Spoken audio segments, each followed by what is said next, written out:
When's the last time you performed a standing cobra? Maybe never. People are familiar with performing cobras typically prone on the floor, maybe prone on a stability ball, prone on an incline bench, or prone on a flat bench. Maybe even from a hip hinge position, but standing tall I don't see it done all that often. We're going to talk about some of the advantages of performing a cobra exercise from a standing position. We'll even use the cables here for some external resistance. Some of the advantages from performing a cobra in a standing position is clients might not be able to get into that prone position on the floor. They might not have the stability to balance themselves on a stability ball. You might want a greater range of motion that standing to perform the exercise will allow. You might want to challenge them actually in a more functionally oriented position, upright like they might be in real life. Advantages to performing the exercise prone, sure, but we're going to talk about standing and what we can get out of it. Some key points that we want to have when we're moving through this exercise.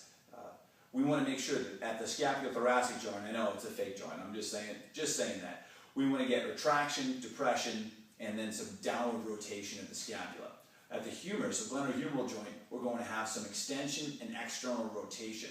So we'll be starting up here, getting the scapula to move, to retract, depress, downwardly rotate, and then get the humerus to extend and externally rotate. You can even look at the radial-ulnar joint and get some supination here as well. Open the fingers up if you're not holding resistance. Of course, if you have resistance, you'll be clasped on or use a wristband around here.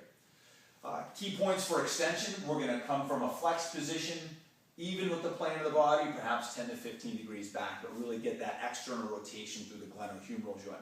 When applying this with your clients, you might have clients with an asymmetrical position with their shoulders here.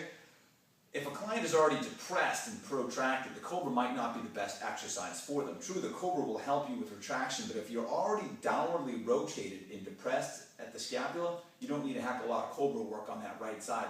That left side, perhaps we'll do that. And that's one of the benefits of using two arms independently or using one arm. You can select which side of the body you're going to challenge or which quadrant.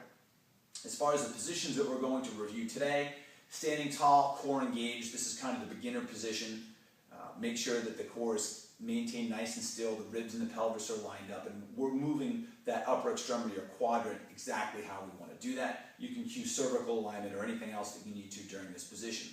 You can also go, pardon me while I turn my back, if I take the tubing here, you can do split stance opposite leg forward, split stance opposite leg back, split stance front leg elevated, split stance front leg triple flexion, and eventually you can begin to get some of the mechanics down that you would from running or sprinting, where you have that triple flexion and triple extension across the body.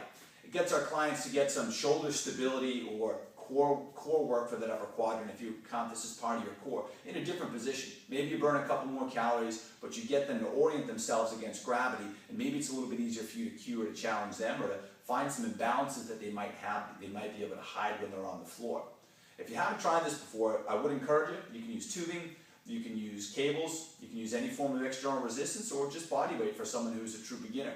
But this single arm standing cable cobra can be a nice tool to build in for shoulder stability for your clients. I'm Eric Beard, and thanks for watching.